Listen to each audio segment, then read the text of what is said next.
नमस्कार मित्रांनो, मी प्रशांत प्रभाकर गावडे, महाराष्ट्र नवनिर्माण सेना दिवा शहर अध्यक्ष। आजचा हा जो व्हिडिओ आहे, हा व्हिडिओ मी बनवतोय SIR ची जी प्रक्रिया सुरू आहे दिवा शहरामध्ये, तर ती दिवा शहरातली SIR ची प्रक्रिया कशा पद्धतीने चुकीच्या पद्धतीने सुरू आहे हे दाखवण्यासाठी मी हा व्हिडिओ बनवलाय।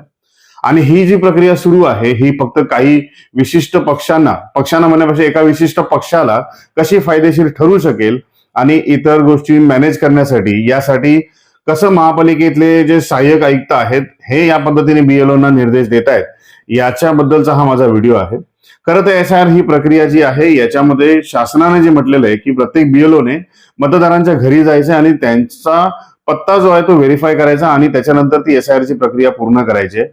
पण दिवा शहरामध्ये जे BLO आहेत, या BLOना आम्ही 10 वेळा संपर्क साधले BLA लोकांनी, पण असं असूनही हे BLO जे आहे ते आज 15 तारीख आलेली आहे। 15 तारीख 30 तारीख जी आहे, 30 जुलै ही शेवटची तारीख आहे। म्हणजे आज जेमतेम 15 ते 16 दिवसांचा अवधी उरलेला आहे, पण अजूनही BLO जे आहे ते लोकांच्या घरापर्यंत गेलेले नाहीयेत।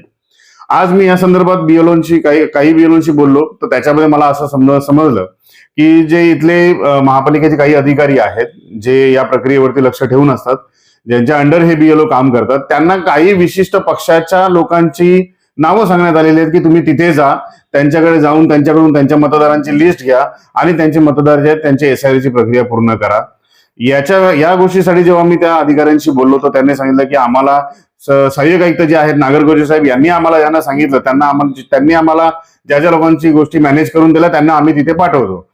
माझा एक साधा सोपा प्रश्न आहे की दिवा शहरामध्ये इतरही पक्ष आहेत ज्यांचे BLA आहेत, मग फक्त एका विशिष्ट पक्षाचा जर मतदार असेल आणि त्यांच्यापर्यंतच फक्त BLOना जाऊन सांगण्यात आलं असेल की तुम्ही त्यांच्या ऑफिसमध्ये जाऊन फॉर्म द्या, तर मग दिव्यातले जे इतर पक्षाचे जे मतदार आहेत ज्यांची SIR ची प्रक्रिया होत नाहीये, मग त्यांची जी नावं आहेत ती मतदार यादीमधून वगळली जाणार आहेत का?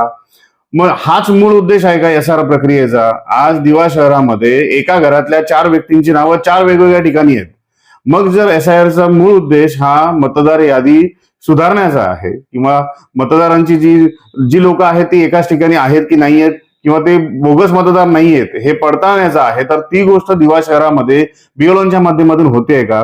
आज BLO जे नेमलेले आहेत ते काही शिक्षक आहेत, त्यांना आज पूर्ण वेळ काम करायला मिळत नाहीये। 15 दिवस झालेले आहेत ऑलरेडी, जे 1 महिन्यामध्ये काम करायचं होतं 15 दिवस निघून गेलेले आहेत।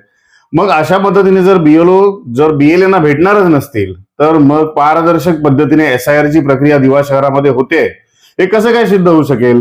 आणि सहाय्यक आयुक्त जे आहेत दिवा शहराचे, जे दिवा प्रभाग समितीचे नागरगोजे साहेब, हे जर असं म्हणतायत की यांनी BLOना सांगितलेलं की काही विशिष्ट लोकांना जाऊन भेटा, त्यांची SIR ची प्रक्रिया पूर्ण करून घ्या, त्यांच्या लिस्ट मी इथे बघितलेल्या आहेत, काही विशिष्ट पक्षाच्या लोकांच्या लिस्ट, जर इथे बसूनच त्या गोष्टी होणार असतील तर जो मूळ उद्देश आहे की बोगस मतदार काढला जावा, तो कसा काय साध्य होणार आहे?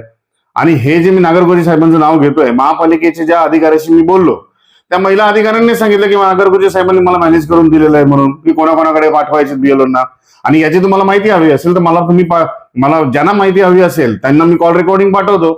हे अशा पद्धतीने जर काम होणार असेल SIRचं दिव्यामध्ये, तर मला वाटत नाही की मग हे काम पूर्ण पद्धतीने होऊ शकेल। मग बाकी पक्षांचे जे मतदार आहेत ते तुमचे डिलीटच होणार आहेत। आणखी 15 दिवसामध्ये जर या गोष्टी झाल्या नाहीत, मग काय करायचं? मतदारांनी कुठे जायचं? मला वाटतं निवडणूक आयोगाने या सर्व गोष्टींची दखल घ्यायला पाहिजे। जे अधिकारी अशा पद्धतीने फक्त काही विशिष्ट पक्षांचं आपल्या सोबत फायदा होईल अशा पद्धतीने कामं करतायत, अशा लोकांवरती कारवाई झाली पाहिजे आणि निवडणूक आयोगाने या गोष्टीवरती लक्ष द्यायला पाहिजे की जी पद्धत निवडणूक आयोगाने सांगितली त्या पद्धतीने SIR ची प्रक्रिया पूर्ण होते की नाही होते। असं जर नाही झालं तर मग या कुठल्याही SIRच्या पद्धतीला इथे काही फायदा होणार नाहीये आणि ज्या उद्देशाने ही गोष्ट राबवण्यात आली आहे बोगस मतदार बाहेर काढण्यासाठी, ती कुठलीही पद्धत या दिव्यामध्ये काम करणार नाहीये। निवडणूक आयोगाने या गोष्टीची दखल घ्यावी, एवढीच मी या माध्यमातून विनंती करेन। धन्यवाद।